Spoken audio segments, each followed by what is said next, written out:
Muy buenos días, bienvenidos a una nueva clase virtual de Política y Ciudadanía.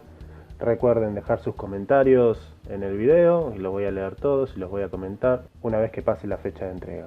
Así que antes de arrancar la clase de hoy quiero aprovechar para repasar algunos comentarios que me fueron dejando, algunos debates muy interesantes que la verdad que vale la pena que los discutamos ahora en este video. Vamos con el primero. Magali comenta sobre el poder. Se refiere, en su uso más habitual, a la autoridad que una o varias personas disponen para llevar el mando de alguna tarea o trabajo, concretar algo que deseen o imponer un mandato. Pero también está el abuso de poder, que es aprovecharse de la autoridad que se tiene para extorsionar a otra persona o entidad con el fin de cumplir sus propios intereses. El abuso es un acto de violación de confianza. Esto se ve mucho en los lugares de trabajo. Esto lo marqué porque me pareció muy interesante la idea de Magali sobre el abuso de poder, sobre cuando el poder se utiliza para no solamente fines personales, sino fines que tienen como objetivo abusar de otras personas. Básicamente esto es ejercicio de poder, se puede usar a través de la violencia, es una forma de ejercer poder también, pero es cierto que hay un abuso, sobre todo si hablamos del poder político cuando no respeta las normas, o en un lugar de trabajo, cuando mi empleador no respeta la ley e impone ciertas condiciones laborales que son perjudiciales para mí, y yo ¿por qué las obedezco? Porque la otra alternativa es renunciar y sabemos muy bien lo difícil que es encontrar trabajo hoy en día. Entonces, si hablamos de poder, efectivamente también tenemos que estar hablando de abuso de poder y de personas que lo usan para aprovecharse de otros. Vamos con otro comentario.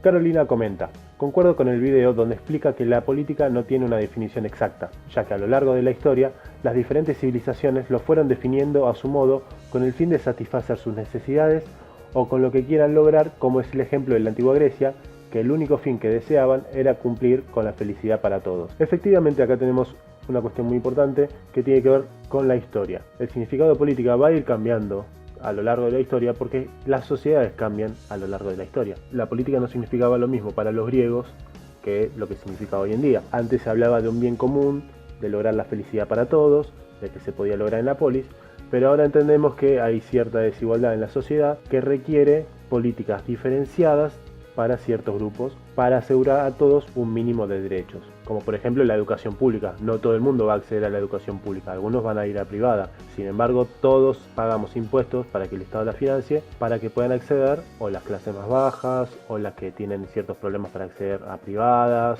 o las que no tienen acceso a otros colegios, o incluso personas que viven en pueblos muy chicos donde poner una escuela privada no sería rentable, entonces la única alternativa es una escuela pública. Es importante entender esto. No podemos hablar de política dos puntos y una definición exacta porque la misma va cambiando todo el tiempo porque la sociedad cambia. Siguiente comentario.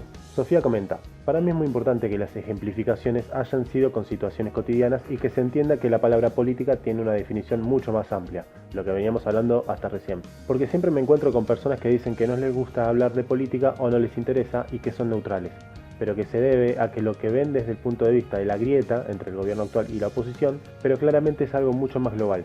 Creo que no existe o no debería existir la neutralidad, ya que la formación de una postura política sirve para sostener opiniones en muchos ámbitos.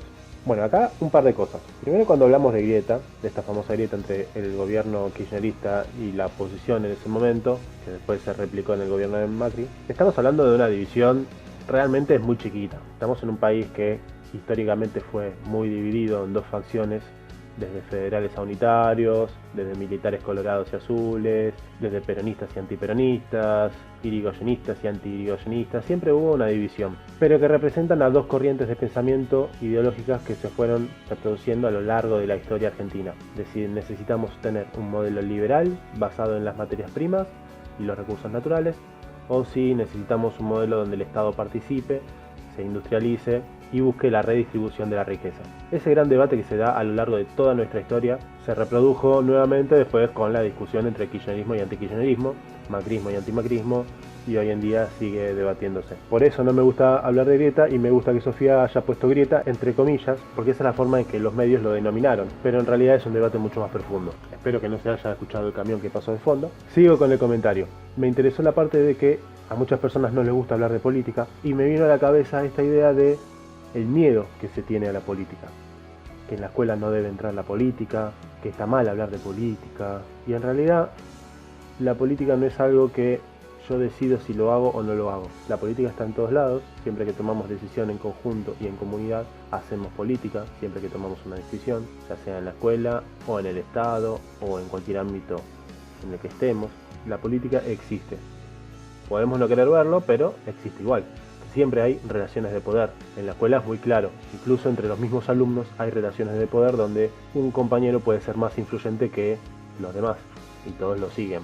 Entonces, siempre hay relaciones de poder, siempre hay política, no es algo que uno decide o decide no hacerlo. Y bueno, más que nada, si hablamos de esta materia que se llama política y ciudadanía, es imposible sacar la política del aula. Vamos a un próximo comentario, también de Sofía, que presentó otra idea que me interesó, que tiene que ver con esta noción de recursos finitos, necesidades infinitas, que es básicamente lo que motiva a que exista la política.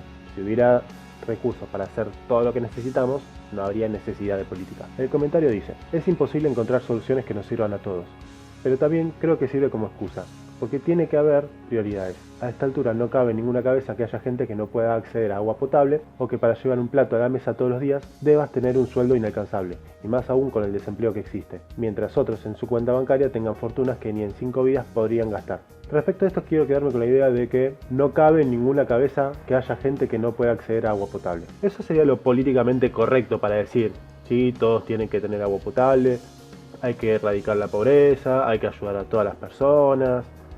Pero cuando vemos a la práctica, el problema del agua potable le importa solamente a los que no tienen agua potable. Esa persona que dice Sofía, que tiene fortunas en su cuenta bancaria, en su discurso puede decir: sí, me importa la pobreza, me importa que todos tengan agua potable, que todos tengan cloacas. Ahora bien, cuando le proponen pagar un impuesto para poder solucionar esos problemas, le dicen que no, que está coartando su libertad individual, que tiene derecho a conservar todo su patrimonio sin que el Estado se lo saque, que es un robo lo que están haciendo. Entonces, en la práctica se ve que efectivamente hay cabezas que no les importa que otros no puedan acceder a agua potable. Si hubiera tanto consenso sobre esto, todos tendríamos agua potable sin ningún tipo de problema, pero evidentemente el consenso es en los discursos. Fíjense en cualquier medio periodístico que hablan de la pobreza, se acusan a otros de: vos subiste la pobreza, no, vos la subiste más.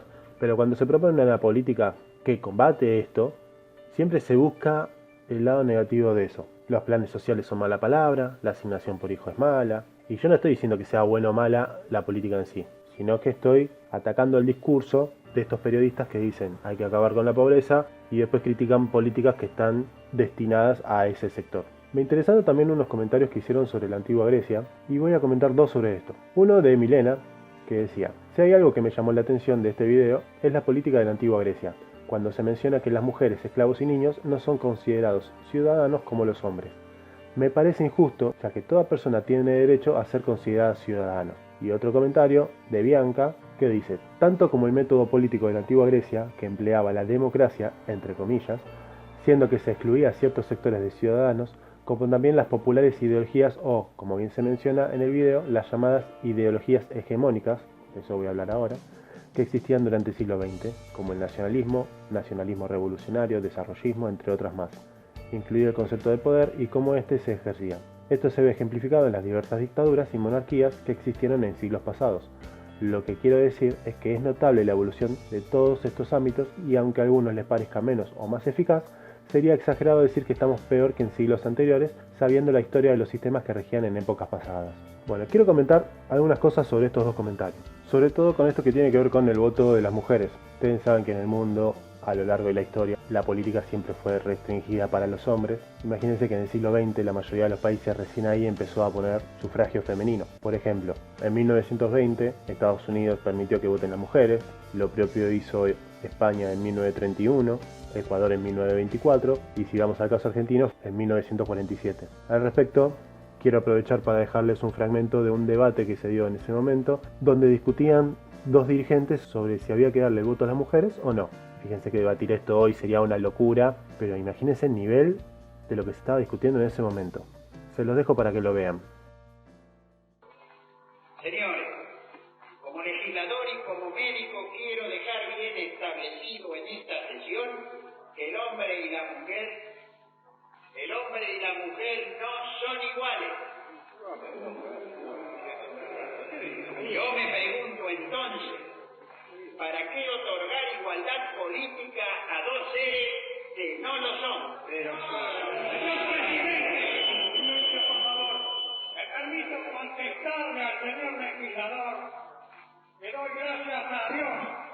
de que el hombre y la mujer no sean iguales?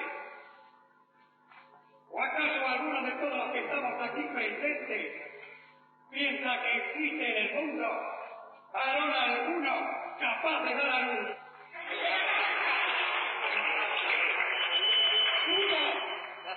Pudo haber nacido de un vientre masculino. ¿O ha visto el señor legislador alguna vez un hombre embarazado?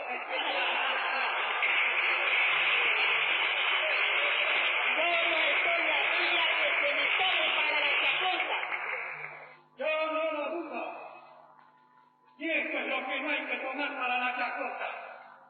No dudo en afirmar que esa diferencia biológica en nada afecta la capacidad de hombres y mujeres para ejercer, señor presidente, idénticas aptitudes intelectuales. Por lo tanto, quiero refutar de una vez por todas la retrógrada idea de que la mujer es inferior al hombre. Podrá haber diferencias. Podrá haber diferencias, digo, pero no inferioridad. Podrá ser más débil que algunos hombres, pero también podrá ser más fuerte que muchos varones.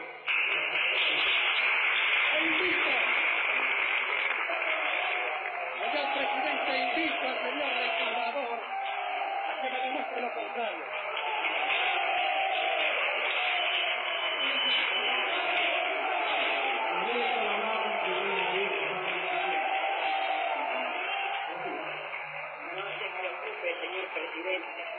No me intimida la invitación del legislador, no me intimida, porque es una verdad de la ciencia que el cerebro de la mujer pesa menos que el del hombre.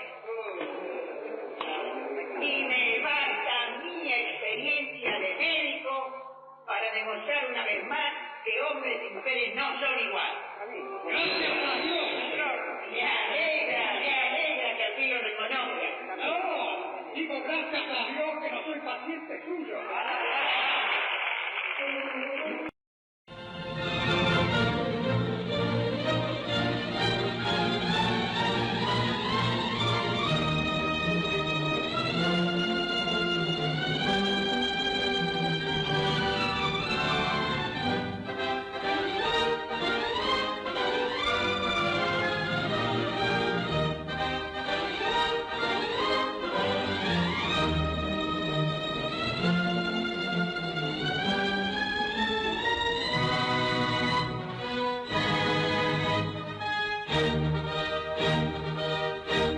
De Diputados de la Nación, accediendo al pedido de la presidenta del Partido Peronista Femenino, señora Eva Perón, acaba de sancionar la amnistía a la ley de enrolamiento femenino. ¿Irás a votar?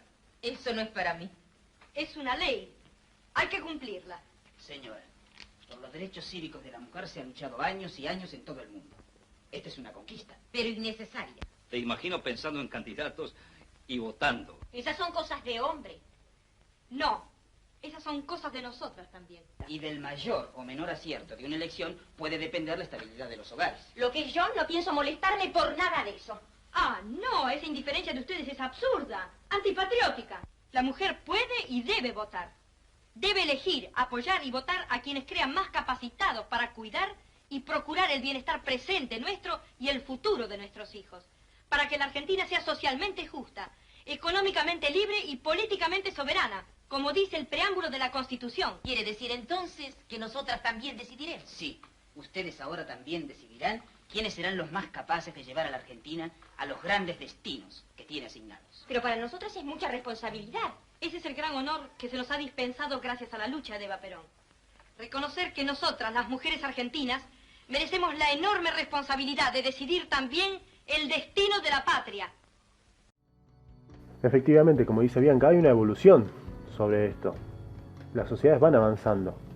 De esta democracia que hablábamos como casi perfecta, es verdad, las mujeres no participaban, los esclavos tampoco, pero fuimos avanzando, fuimos llegando a la democracia como la conocemos hoy en día, donde las mujeres tienen derecho a votar y a expresarse y a postularse a cargos políticos, y yo creo que a lo largo de la historia las democracias van a seguir avanzando, Por otro lado, después tenemos dictaduras que se van a estancar o van a retroceder. Pero en lo que tiene que ver con las democracias, creo que se está avanzando bastante y se va a seguir avanzando a lo largo de los siguientes años. Después, dejaron varios comentarios respecto de la hegemonía que me gustaría destacar, sobre todo porque es un concepto que vamos a trabajar bastante en las próximas clases y que suele ser bastante complejo de entender. Hablábamos de que la hegemonía era una idea que está en la sociedad, una idea determinada, que se pone como dominante para todo el mundo. Es decir, las personas adoptan esta idea y la ven como algo natural, algo que vino de la naturaleza. El matrimonio es entre un hombre y una mujer. ¿Por qué? Porque así lo dice la naturaleza. No, mentira, la naturaleza no dijo nada. El matrimonio es una institución creada por el ser humano. Nunca había 2 perros o 2 gatos en una ceremonia con un cura casándose y dándole un anillo al otro. Eso no existe en la naturaleza, eso lo creamos nosotros. Entonces, ¿por qué tiene que ser hombre y mujer? ¿Y por qué el hombre y la mujer pueden tener hijos? Bueno, perfecto. ¿Por qué una pareja tiene que tener hijos? ¿Es obligatorio acaso que el ser humano se reproduzca? Entonces, estas ideas hegemónicas que están vistas como algo natural, nosotros lo que vamos a hacer en esta materia es identificarlas, no para romperlas. Yo no digo que el matrimonio está mal o que la idea de democracia está mal. No me interesa eso. Yo lo que quiero que ustedes sepan y entiendan cuáles son esas ideas hegemónicas y después ustedes decidirán si están de acuerdo con esa idea o no. Pero lo central, entender, por ejemplo, que esto es una creación humana, implica que el matrimonio entre personas del mismo sexo también es posible y entonces no tiene que ser visto como algo anormal.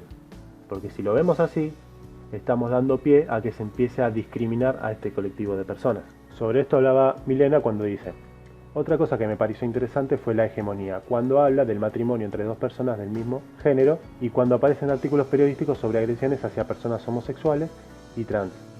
Al ver eso me puse a pensar, ¿qué tiene de malo ser así si no es una enfermedad? Son personas normales como cualquier otra. Por eso digo que es muy injusto que mucha gente lo tome como una forma de discriminación. Y esto viene por lo que yo estaba comentando recién. Cuando nosotros entendemos que lo normal es un hombre con una mujer, todo lo que es anormal tenemos derecho a reprimirlo, tenemos derecho a discriminarlo. Entonces, si yo veo 2 personas homosexuales, tengo derecho a reprimirlos porque no respetan la ley natural. Y esto es mentira. Me gusta justamente lo que dice Milena, son personas normales como cualquier otra. Y agregaría aún más, no existe la normalidad. ¿Qué es ser normal? ¿Seguir a la naturaleza? Nadie la sigue a la naturaleza. La adopción no es algo natural. Yo no vi que haya animales que se encarguen de las crías de otros, aunque soy medio ignorante en ese tema, pero nadie discute la adopción hoy en día.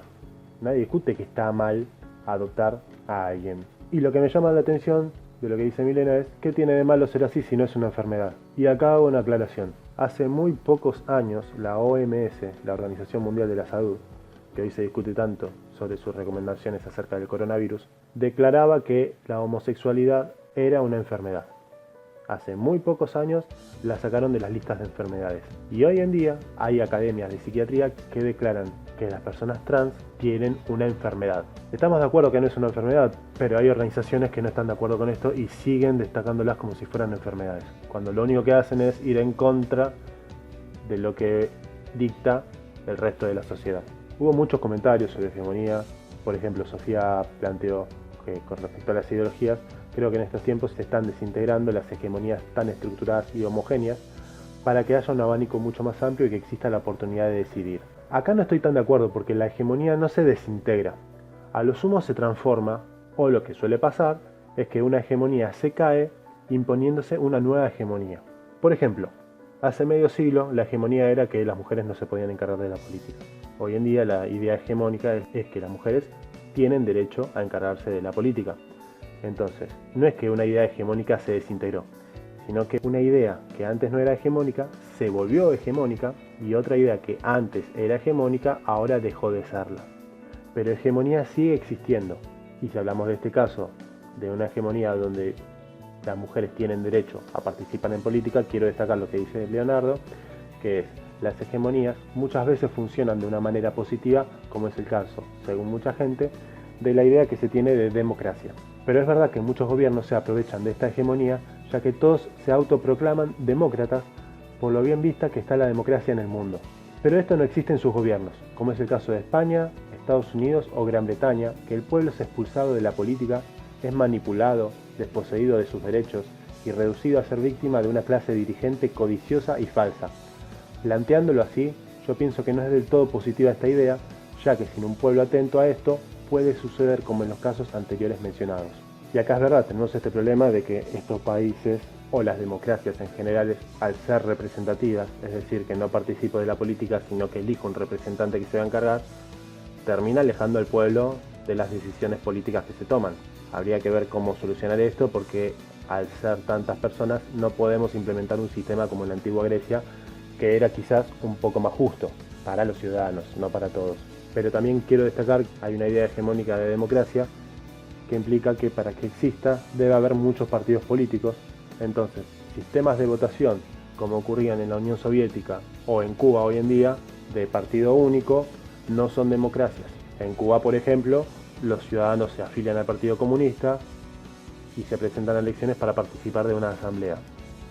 Esa asamblea después se elige como el jefe de Estado, que durante muchos años fue Fidel Castro. Entonces, según la idea hegemónica que tenemos de democracia, estos sistemas no son democráticos justamente porque solamente hay un partido político, el Partido Comunista. Ahora, yo me pregunto, si bien en Argentina tenemos muchos partidos políticos, son generalmente partidos capitalistas. ¿Podría un partido comunista llegar al poder? ¿Lo dejarían gobernar? Bueno, en Chile llegó un partido socialista y a los pocos años hicieron un golpe de Estado. Entonces es discutible esa idea de democracia. O mismo Estados Unidos. Estados Unidos es un sistema que fomenta que solamente existan dos partidos. Más adelante lo explicaré en profundidad, pero el sistema estadounidense está preparado para que solo existan dos partidos. Y si alguien quiere formar un tercer partido, tiene muchísimas dificultades para acceder a un cargo. Por eso siempre se habla de demócratas y republicanos. Y sobre la hegemonía había dos comentarios interesantes también que quería destacar.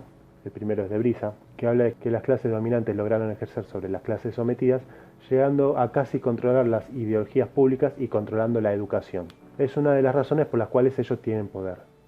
Exactamente, cuando hablamos de hegemonía estamos hablando de poder.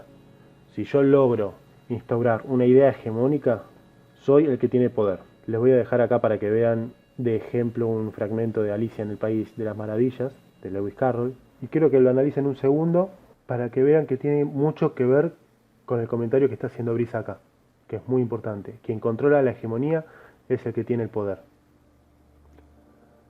Y más abajo Brisa comenta que las clases dominantes no llegaron a tener el poder pidiéndolo, sino creando una hegemonía con los años y volviéndose algo normal hoy en día. Aún así, esto es muy importante, pensando en el ejemplo de la homosexualidad y heterosexualidad, podríamos decir que hoy en día las personas heterosexuales tienen poder sobre las homosexuales porque lograron imponer la idea hegemónica de que lo que está bien, lo que está normal, es que un hombre se junte con una mujer. Al imponer eso como normal, eso generó que estas personas tengan poder. ¿Cómo se traduce este poder? Son los únicos que pueden casarse. Son los únicos que pueden adoptar a un niño. Mientras que el otro grupo, el grupo homosexual o de transgénero, recibe violencia por su condición de transgénero o de homosexualidad. A ver, todos sufrimos violencia en algún momento, algún hecho de inseguridad, alguna pelea, pero una cosa es pelearnos por cualquier tema y otra cosa es que nos vengan a pelear por la condición de homosexual o la condición de transgénero o la condición de mujer en un caso de femicidio. Y el último comentario sobre la hegemonía, Luana agrega una dimensión que no habíamos visto, que era la de la religión. Al respecto de esto dice, por ejemplo, en la idea hegemónica de que la religión católica es la única oficial y que está subvencionada por el Estado. Esto es verdad, esto lo dice la misma Constitución argentina, que en uno de sus artículos dice que la Argentina sostiene el culto católico. Luego Luana comenta, estoy en desacuerdo porque hay muchas religiones distintas, no todos creemos en las mismas. Me parece bien que si yo creo en una religión y vos en otra, exista el respeto porque cada uno es libre de elegir su creencia. A esto le agrego que las religiones también podrían estar subvencionadas por el Estado, o, le agrego yo, ninguna religión debería estar subvencionada por el Estado. Creo que la religión es la idea hegemónica por excelencia. Y esto no lo digo como algo negativo, no quiero que piensen que estoy atacando a la religión, o a una religión en particular. Nosotros los argentinos principalmente somos católicos, una religión impuesta desde la colonización de América por Europa, tirando abajo las otras religiones que existían en el continente. Pero me interesa la idea de esta religión porque justamente no es yo creo en Dios y creo en Jesús y ya está, sino que hay todo un sistema de valores y de creencias que van a imponerme a mí en mi vida cotidiana cómo me voy a relacionar con las otras personas. Si yo soy un católico practicante, voy a tener cierto vínculo con otras personas que si tengo otra religión no lo voy a tener. Por ejemplo, muchas comunidades de judíos que son muy cerradas, en donde solamente se relacionan entre ellos y a la hora de hacer un matrimonio solamente se casan entre personas de la misma religión, o los evangelistas que no aceptan transfusiones de sangre, entonces sus creencias determinan las decisiones que van a tomar a nivel médico. La religión no es simplemente en qué Dios creo, sino todo el conjunto de creencias que yo tengo instaurado dentro mío, que fui aprendiendo, que van a determinar cómo me voy a comportar con otras personas. Por eso es tan importante y es un ejemplo tan claro la religión de una idea hegemónica. No digo que esté bien, no digo que esté mal, no digo que ese sistema de creencias sea bueno o sea malo, solamente estamos identificando las ideas hegemónicas que encontramos. Y para cerrar la etapa de comentarios, quiero presentar uno que planteó Lucas, que lo dejé para el final porque es el que va a dar inicio a esta clase, que comenta: los elementos que tiene la política. La primera idea respecto a la política refiere a las diferencias de opiniones o intereses que tienen los diferentes tipos de ciudadanos, por ejemplo, pobres o ricos, que comparten la vida en una comunidad o sociedad. La segunda refiere a la manera en que se resuelven esas diferencias. Básicamente existen dos formas de resolverlas: el consenso y la coerción. Lo que nosotros vamos a ver es, a partir de estas diferencias, como dice Lucas, cuáles son esas dos maneras. Las maneras a través del consenso y a través de la coerción. Y vamos a ver autores que plantean sus teorías dentro de alguna de estas dos posturas. Así que resueltos los comentarios, vamos directamente a la clase de hoy. Entonces, dijimos que había dos formas de ver la política. La política como un mecanismo para lograr consensos, o la política como una arena donde se enfrentan varias posturas y una domina a la otra. Cuando hablamos de política como consenso, estamos pensando en una visión optimista de la política como algo bueno y algo que se va a encargar del bien común. ¿Qué es el bien común? Ya estuvimos hablando un poco sobre esto. Es básicamente algo que nos va a beneficiar a todos por igual. Yo implemento una política y todos nos vamos a beneficiar de esa política.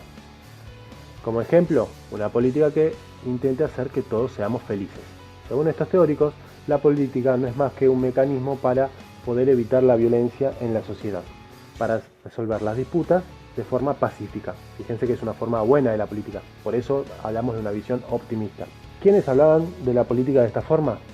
Bueno, principalmente se hablaba en la antigua Grecia, se veía a la política como una forma de llegar a los consensos. Recuerden que en la antigua Grecia la sociedad estaba organizada en polis, en pequeñas ciudades de estado, alrededor del siglo V a.C., y donde el objetivo de la política en ese momento era mejorar la vida en comunidad, mejorar la vida de las personas que estaban en esa comunidad pequeña, en esa pequeña ciudad, para poder lograr vivir bien, vivir felices. Como habíamos mencionado en la clase anterior, la política es algo que se encargan todas las personas, no solamente un grupo de especialistas, como podríamos decir hoy en día, la clase política.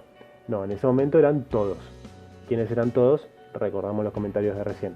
Los ciudadanos, los hombres, mayores y libres. Esos son todos. ¿Cómo estaba compuesto el gobierno?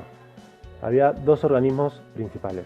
Uno era la asamblea, el ágora, donde todas las personas iban, debatían un tema y se tomaba alguna determinación sobre eso. Era el órgano más importante y discutía los asuntos más importantes de la polis. El otro era magistraturas, que se encargaba de algunas cuestiones menores y no participaban todos. Había alguien que se encargaba de la magistratura por un corto periodo de tiempo y una vez que ese periodo terminaba se iba a su casa y listo. No podía volver a encargarse de esa magistratura. Una vez que su mandato terminaba, venía otro y lo reemplazaba. ¿Cómo se elegían? No era por votación, sino que era por sorteo, porque esto aseguraba la forma más justa de representación y a su vez hacía que todos pudieran ser parte de la magistratura, ya que no es como hoy en día que en algunas intendencias, por ejemplo, uno se postula, gana las elecciones, termina su mandato, se puede postular de vuelta, vuelve a ganar y así sigue sucesivamente, estando algunos hasta más de 20 años en el gobierno. En la polis se destacaba que solamente ahí se podía ser feliz porque la polis era autosuficiente. Tenía todos los recursos necesarios para vivir bien, tanto económicos como políticos. En una oportunidad, Platón, al ser irreverente con el poder político de entonces, lo condenan a la prisión y le dan dos opciones: o tomar veneno o ser desterrado de la polis. Esto, que se explica en el Critón de Platón, un diálogo entre Platón y Critón, uno de sus discípulos, donde lo querían convencer para que sea desterrado y no muera, pero Platón le explica la importancia del respeto a las leyes inclusive aunque vayan en contra de uno. Y además esta idea de que si Platón era desterrado de la polis, aquellos que no formaban parte de esta comunidad eran bestias. Entonces él iba a dejar de ser humano y se iba a convertir en una bestia. Por eso, entre las dos opciones, Platón eligió morir tomando veneno. Dentro de la antigua Grecia, uno de los discípulos de Platón, Aristóteles, que planteaba que en la polis había una autarquía económica. Autarquía significa que la polis es autosuficiente en términos económicos. No necesito comerciar con nadie. Todo lo produzco en la polis y me da lo necesario para vivir. También tiene independencia política del extranjero. Soy un país soberano, me doy mis propias leyes, nadie puede venir a imponerme mis creencias, mis leyes, mi forma de gobernarme. La polis es autosuficiente también en términos políticos. Además, la polis permite que las personas se vayan conociendo entre sí, que vayan generando vínculos, lazos, una vida en sociedad, lazos de solidaridad. Y finalmente en la polis no solo se vive, sino que se vive bien. Esta idea de felicidad que habíamos comentado antes. La polis que tiene como objetivo la felicidad de las personas. No solamente que vivan, sino que vivan bien. El hombre entonces para Aristóteles es un zoon politikon. Lo define así, un animal político, un animal social. ¿Por qué? Porque vive en comunidad. Es un ser que no puede vivir solo y aislado de todo. Es un ser que se comunica con otros. ¿Y con qué se comunica? A través de la palabra. Por eso es tan importante el lenguaje para estos autores. Entonces, fíjense, ¿por qué hablamos de Aristóteles como un autor de consenso? Porque busca un bien común, que es el vivir bien, que todos vivan bien, y porque hace mucho énfasis en el lenguaje y en la interacción entre las personas. Posteriormente, Aristóteles plantea ciertas formas de gobierno, que algunas van a ir a favor de este bien común y otras que van a ir en contra. Entonces, lo que vamos a tener son distintos sistemas de gobierno dependiendo de cuántos gobiernen. Por ejemplo, si solamente gobierna una persona y es un régimen bueno, estamos hablando de una monarquía. Si esa monarquía se termina corrompiendo y el gobernante empieza a gobernar para su interés particular, se transforma en una tiranía. En el caso de que gobernaran pocos, el régimen positivo sería una aristocracia. Sería un gobierno donde unas pocas personas especialistas en esos temas gobiernan para lograr el bien común de toda la comunidad. La forma corrupta de esta aristocracia es una oligarquía, término que quizás muchos ya escucharon alguna vez. Y finalmente, si gobiernan muchos en ese país, el término bueno es una república, un sistema donde todos votan y defienden a la comunidad. ¿Cuál es la forma corrupta de este sistema? Acá se van a sorprender con lo que dice Aristóteles. Es la democracia. Para Aristóteles, la democracia es la forma corrupta de la república. Imagínense, en una sociedad tenemos más ricos o más pobres. Siempre vamos a tener más pobres, porque para que haya ricos, estos tienen que haber acumulado riquezas en pocas manos. Entonces, va a haber más pobres que ricos. Si le damos un voto a cada uno, puede pasar que los pobres implementen políticas que van a defender a los pobres para solucionar esta desigualdad. Y esto no es un bien común, no es un bien para toda la sociedad, es un bien para ese sector social. Esto es una forma corrupta según Aristóteles. Entonces, para resumir, las formas de gobierno buenas van a buscar el bien común, algo que beneficie a toda la sociedad, y el sistema corrupto va a buscar algo que los beneficie solamente a ellos. Otro autor que hablaba del consenso era John Locke. Ya tienen una imagen de él, ya lo vimos en economía y lo vamos a seguir viendo. Lo que planteaba Locke es que antes de que existiera el Estado, en esta situación donde el hombre estaba en un estado de naturaleza y no había ninguna ley que lo restringiera, el hombre era libre igual por naturaleza. Esto es algo que la naturaleza no bajó. Libre porque nadie me dice lo que tengo que hacer. Igual porque si bien hay personas más fuertes que otras, yo puedo reemplazarlo con astucia. Si alguien muy fuerte me viene a atacar, yo puedo aliarme con otra persona y entre los dos lo vamos a vencer. Entonces somos iguales porque no hay ningún ser humano que se pueda imponer al resto de todos nosotros. Entonces, en esta situación va a haber algunas disputas entre las personas y el Estado va a surgir para resolver esas peleas, poniendo un tercero imparcial como un juez que va a definir cuál es el castigo ideal para cualquier ofensa. Imagínense que alguien me roba algo, yo me enojo y le corto un brazo. Esa persona me dice que estuvo mal robar, pero que el castigo fue demasiado zarpado, entonces va y me corta los dos brazos. Y vuelvo yo, me voy a vengar, le corto una pierna y así sucesivamente hasta que uno mata al otro. Entonces, para evitar esto se busca un tercero imparcial para imponer justicia. ¿Cuál es la diferencia entre venganza y justicia? En la venganza yo quiero destruir a mi rival, a la persona que me ofendió, por el simple hecho de que estoy enojado con él. En la justicia le doy el castigo justo y necesario a la ofensa cometida. No es lo mismo que alguien me robe algo, o que me peguen, o que maten a alguien. Son distintas ofensas que tienen que tener distintos castigos. Si yo soy el ofendido, voy a querer siempre el castigo más fuerte. Si yo soy el ofensor, voy a querer siempre el castigo más leve. Por eso necesitamos alguien imparcial, un tercero, en este caso el Estado, que dé el castigo justo, que ponga justicia. Pero como dije antes, el hombre es libre igual por naturaleza. Entonces, cuando yo creo este Estado no puede ir en contra de eso que lo da la naturaleza. No puede ir nunca en contra de la libertad de los seres humanos. Y por último, entendemos a John Locke como un defensor del individualismo, uno de los padres del liberalismo moderno, porque acá no habla en términos sociales, sino que habla en términos de la persona concreta. ¿Qué derechos y obligaciones tiene una persona concreta frente al Estado? Entonces, ¿por qué lo ponemos dentro del consenso? Porque el Estado lo que sirve es para brindar seguridad para todos y justicia.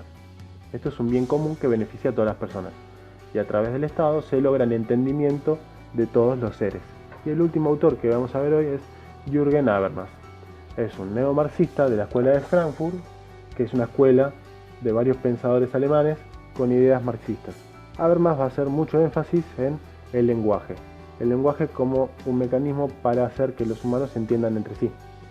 Y este lenguaje es lo que nos va a permitir a nosotros como sociedad poder avanzar. Pero no es cualquier lenguaje, no es cualquier tipo de comunicación. Para que exista una buena comunicación, yo tengo que darle a la otra persona la posibilidad de que tenga razón. Si yo hablo con ustedes y yo creo que ustedes siempre van a estar equivocados, en realidad lo único que hacemos es intercambiar palabras, pero no nos estamos comunicando. Y eso puede generar conflictos entre nosotros. Entonces, en estos conflictos no hay diálogo ni posibilidad de darle la razón al otro, como dije recién, y cuando yo impongo mis posturas, lo hago a través del poder, o de la violencia, o de la coerción. No lo hago porque convencí al otro. Por ejemplo, les digo, vamos a pintar el salón de celeste. Una cosa es que yo los convenza, ustedes me den sus razones de por qué no, y yo de por qué sí, y los termine convenciendo. Y otra cosa es que yo les diga, se va a pintar de celeste porque lo digo yo. No me importa lo que opinen ustedes. Ahí no tenemos consenso. Entonces, el objetivo de la política tiene que ser fomentar este lenguaje donde nos podamos comunicar y lograr consensos a través del convencimiento de las personas. Hasta acá autores que plantean la idea del consenso. Después tenemos autores que plantean la idea de la política como conflicto. Esto es una idea pesimista de la política. La política no sirve para obtener consensos. No dicen que sea malo el consenso. Lo que están diciendo es que no es posible. No existe el bien común, eso es lo que están diciendo. No va a haber convencimiento, sino que un grupo siempre va a dominar al otro. Piensen, ¿por qué un grupo tan poderoso va a querer negociar con el grupo más débil? Directamente le impone sus posturas y ya está. Y lo que dije anteriormente, no existe bien común, no hay algo que nos pueda satisfacer a todos. Toda política siempre va a beneficiar a un grupo y va a perjudicar a otro. Por ejemplo, John Locke planteaba que defender la propiedad es un bien común.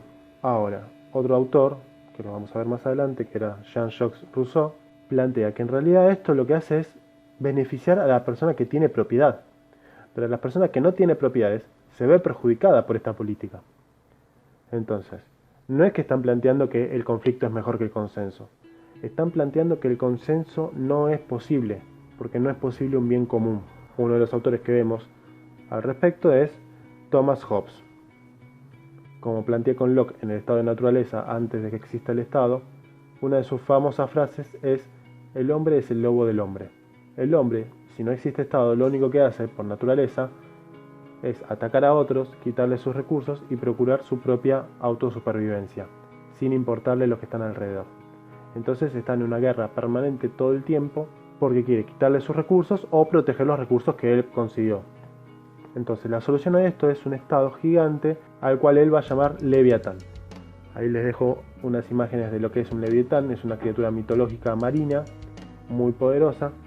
Para Thomas Hobbes, el Estado tiene que ser tan fuerte como este Leviatán. Lo llama justamente así por una metáfora de cómo debería ser el Estado. Es tan poderoso que este Estado nos quita todos los derechos que nosotros teníamos en el estado de naturaleza. Acuérdense, somos todos libres, somos todos iguales. Todo eso se lo cedemos al Estado. Lo único que no le cedemos es el derecho de conservar nuestra propia vida. ¿Por qué? Porque justamente cuando yo creo el Estado, lo hago para proteger mi propia vida. Entonces, ¿qué sentido tiene proteger mi propia vida creando un Estado y que ese Estado después me pida que me mate? Perdemos también el derecho de aplicar la violencia. Solamente el Estado es el que puede aplicar la violencia. Una violencia legítima, legal. Por ejemplo, yo cometo un delito, me mandan a la cárcel, es algo violento. Quitarme mi libertad es un hecho violento. Pero es una violencia legítima, una violencia que está bien, que protege al resto de la sociedad. Justamente para eso creamos el Estado. Y como yo le cedí todos mis derechos al Estado, nunca voy a poder contradecir su voluntad. Lo que dice la ley, lo tengo que respetar. Si no me gusta, no me importa, lo tengo que respetar igualmente. Otro autor, también de conflicto, ya lo conocen, lo vimos bastante, es Karl Marx, pensador y filósofo alemán. Una de sus frases más famosas es que el motor de la historia es la lucha de clases. Vamos a ver, cuando veamos marxismo en economía, lo que son los modos de producción, cómo se organizaba la sociedad en cada momento histórico. Pero en cada etapa, esto es lo importante, en cada etapa había dos clases sociales, una clase opresora y una clase oprimida. Vamos a tener, por ejemplo, amos y esclavos. Los amos son los opresores, los esclavos los oprimidos. Vamos a tener los señores feudales y los siervos. Vamos a tener los burgueses y los proletarios. Entonces, en cada momento histórico, una clase va a explotar a la otra para sacarle sus ganancias. Por ejemplo, el esclavo está obligado a trabajar y todo su producto se lo queda el amo. Entonces, acá para Marx no hay consenso. Hay simplemente una clase opresora que se logró imponer a otra clase que es oprimida. La solución entonces va a ser que desaparezcan las clases, porque mientras existan las clases sociales va a seguir habiendo oprimidos y opresores. Siguiendo con esto, él va a plantear que no existe la democracia. Lo que hay en realidad es una dictadura de la burguesía. ¿Por qué? Porque si bien votamos, siempre van a ganar los sectores opresores, siempre van a llegar ellos al poder. Y quizás si llega alguien del sector oprimido al poder, por una casualidad o porque se dieron las condiciones para eso, termina recibiendo un golpe de Estado o se le complica gobernar. El siguiente autor es Michel Foucault, un pensador francés, uno de mis preferidos, debo admitirlo, que estudió mucho al poder, pero no analizando la sociedad en su conjunto como analizaba Marx, que analizaba las clases. Él analiza distintas instituciones y cómo funciona el poder en esa institución. Cómo funciona el poder en la escuela, cómo funciona el poder en la cárcel, en el hospital, en un manicomio, en distintos lugares que él llamaba centros de encierro. Lugares donde encierran a personas para disciplinarlas. Suena horrible dicho así, pero bueno, socialmente es lo que pasa. Por ejemplo, en la escuela, los alumnos son encerrados, lo pongo entre comillas, en un aula, para que aprendan cómo deben comportarse después en sociedad. De que deben respetar las leyes, respetar las ideas de los demás. Y eso también es una forma de disciplinamiento. Entonces, lo primero que se desprende de esto es que el poder no está solamente en el Estado. El Estado no es el único que tiene poder, sino que está en toda la sociedad. Él habla justamente de una microfísica del poder, porque hay poder en cada relación social que reproduce una forma de dominación. Hay poder, como lo dije antes, del docente a sus alumnos, y entre los mismos alumnos hay algunos que tienen más poder sobre el otro. Y acá vamos a mezclar esta idea de poder con lo que habíamos visto de hegemonía anteriormente. Esta idea de el saber verdadero, el saber que es aceptado socialmente, o lo que algunos dicen el relato. Una idea con la que todos están de acuerdo. Y acá me gusta poner el ejemplo, porque es muy claro, de la puntualidad. La puntualidad es visto por todos como algo bueno. Ser impuntual es algo malo. Cuando alguien es impuntual se lo critica. Trabajemos con esta idea de puntualidad. Cuando alguien se revela a este saber verdadero, la puntualidad es buena, por ejemplo, recibe una sanción, es reprimido de alguna forma. Por ejemplo, ustedes llegan tarde a la escuela, tienen media falta. Ustedes llegan tarde a un trabajo, les descuentan parte del sueldo. Ustedes llegan tarde a una entrevista laboral, no los contratan. Ustedes llegan tarde a una reunión con amigos, les empiezan a mandar mensajes, los critican o les dicen algo. La idea aceptada socialmente es que la puntualidad es algo bueno. ¿Qué hacemos con los que no respetan esta puntualidad? Ahí les puse un montón de mecanismos de represión para disciplinarlos a ustedes y que, por ejemplo, si ustedes llegan tarde, a través de este sistema de sanciones de media falta, logremos hacer que ustedes empiecen a llegar temprano. Ese es un mecanismo de disciplinamiento. No estoy hablando de que esté mal o bien, estoy hablando simplemente de cómo funciona la sociedad. a través de este disciplinamiento donde se logra transformar a las personas para que respeten esa idea hegemónica. Entonces, con este sistema de represión termino estableciendo lo que está bien, ser puntual, y lo que está mal, ser impuntual. Recompenso lo bueno, llegaste temprano siempre, te doy un premio por presentismo en un trabajo, y castigo lo malo, llegaste tarde, te descuento parte de tu sueldo. Pongamos otro ejemplo para que se entienda desde el ámbito negativo. Por ejemplo, la idea de que está mal ser transgénero. Esta idea que habíamos debatido al principio del video de que no era normal, de que iba en contra de los conceptos naturales. Lo que se acepta socialmente es ser cisgénero. Esta persona que se autopercibe con el mismo género con el que nació. Es decir, yo nací con el sexo masculino, me autopercibo género masculino. Yo nací con el sexo femenino, me autopercibo con el género femenino. Eso se llama cisgénero. El transgénero es el que se percibe con el otro género. Por ejemplo, nací con el sexo biológico masculino, me autopercibo con el género femenino. O al revés, nací con el sexo biológico femenino, me autopercibo con el género masculino.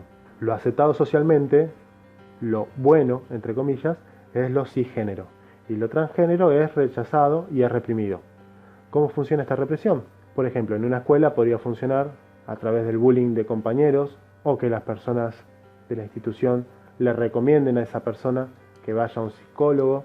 Lo mismo en un hospital, recomendarle que vaya a un psicólogo para solucionar, entre comillas, solucionar esta enfermedad, nuevamente entre comillas. O por ejemplo, no permitiéndole ir al baño del género que se autopercibe.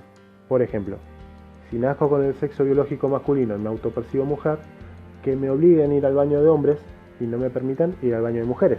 Esto también es una forma de disciplinamiento. ¿Qué me está diciendo esto? No me importa cómo te autopercibas, vos sos hombre, vos sos el sexo biológico con el que naciste. Si no te gusta, no me importa, vas a tener que ir al baño que te corresponde, no podés ir al otro, porque no te corresponde. Esto también es una forma de disciplinamiento, que el objetivo es básicamente que esa persona que es transgénero se vuelva cisgénero. Otra institución también es la misma familia. La familia que reprime a la persona que es transgénero o que es homosexual y que busca por distintos medios transformarlo en lo que es socialmente aceptado. Hay muchos casos de personas, por ejemplo, la famosa frase salir del closet, que es cuando una persona admite su homosexualidad y que genera un impacto en las familias. Muchas veces ese impacto es negativo y las personas o lo marginan y lo expulsan de la familia o lo terminan llevando al psicólogo o al médico para cambiar esta sexualidad de esa persona. Vamos a ver ahora el último autor de la clase, porque tengo ganas de subirle un poco a la polémica de lo que estamos discutiendo. Porque bueno, la clase no era lo suficientemente polémica por lo que parece. Así que el último autor es Carl Schmitt. Es un pensador alemán, miembro del partido nazi. Lo más llamativo de esto es que no solo era miembro del partido nazi, sino que fue tomado por pensadores socialistas argentinos para luego explicar cómo fue el surgimiento del populismo. Es decir, se terminó utilizando la teoría de Carl Schmitt para una ideología totalmente contraria a lo que era el nazismo. Es importante entonces que entiendan que las teorías no hay que analizarlas solamente por la persona que las dijo. Obviamente Carl Schmitt puede ser una persona despreciable por pertenecer al partido nazi, pero eso no invalida que muchas cuestiones de su teoría política se puedan seguir implementando incluso hoy en día y que tengan mucha relación con la realidad, aunque no lo parezca.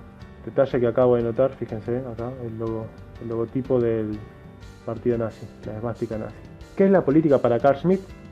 Es básicamente una arena donde un grupo de personas se termina enfrentando a otro.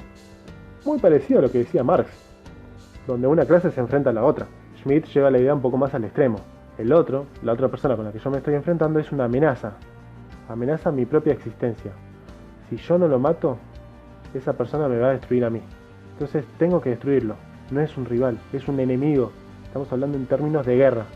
Yo tengo que destrozar a mi rival, a mi enemigo, mejor dicho. Y como estamos en guerra, no hay ninguna posibilidad de conciliación, ni de tregua, ni nada. El otro es un enemigo que me quiere destruir. ¿Cómo hago para salvarme? Lo destruyo yo primero. Esto se basa en una lógica política de amigo-enemigo. ¿Vieron la famosa frase, el enemigo de mi enemigo es mi amigo? Bueno, acá es lo mismo. La política se divide en dos, en los que son amigos y en los que son enemigos. Ahí podríamos ver el comentario que hacía una de las compañeras sobre la grieta, ¿no? Los kirchneristas y antikirchneristas. No hay ningún término medio. O estás con uno o estás con el otro. Si estás en contra de mi enemigo, te considero mi amigo. Si no, sos un enemigo y te voy a destruir. Y esto es lo más polémico. Como estoy en guerra contra otro, no importan los medios que yo utilice para destruirlo. El objetivo es destruirlo. Dicho así es una cosa. Piénsenlo ahora, su aplicación práctica en la Alemania nazi. El enemigo, pueblo judío, no importaban los medios utilizados para destruirlo. Por ejemplo, las torturas, los campos de concentración, el exterminio, el genocidio, todo el pueblo judío. Entonces, acá termina siendo una justificación del régimen nazi, pero muchas de estas cosas luego se fueron tomando para otras ideologías y otros pensadores. Porque si bien está justificando el nazismo este pensador, hay muchas de las cosas que está diciendo que antes ya lo habían dicho otras personas. Porque hay muchas similitudes con esta diferenciación entre las distintas clases sociales que existen a lo largo de las sociedades. Para terminar, no existe la posibilidad de un bien común, no existe una política que nos beneficie a todos, porque el otro es mi enemigo y yo lo voy a destruir, no hay algo que nos pueda ayudar a los dos, porque no hay conciliación, y existe la posibilidad latente permanente de que haya una guerra tanto interna como externa. El enemigo puede ser externo, Alemania nazi conquistando Francia, Inglaterra o la Unión Soviética, o el enemigo puede ser interno, el pueblo judío. Ambos los tengo que destruir. Y entonces, cada persona que vaya en contra del régimen nazi, como apoya a mis enemigos, los judíos, se vuelve un enemigo mío. Al ser un enemigo mío, también estoy en mi derecho de destruirlo. Bueno, vamos a dejar la clase hasta hoy para que no se extienda más. Estas fueron las dos formas de ver la política, tanto como consenso como conflicto. Vamos a ver en la próxima clase una tercera forma de ver la política que incluye elementos de ambas, tanto del consenso como del conflicto, que podríamos decir que es bastante aplicada para lo que vemos hoy en día, con otro tipo de pensadores. Pero por ahora lo dejamos acá, les pido que vayan dejando sus comentarios. No se preocupen por hacer un resumen de lo que vimos hoy, sino más bien me interesa la opinión de ustedes sobre estos contenidos. Nos vemos la próxima clase, espero que sigan bien, un saludo para todos.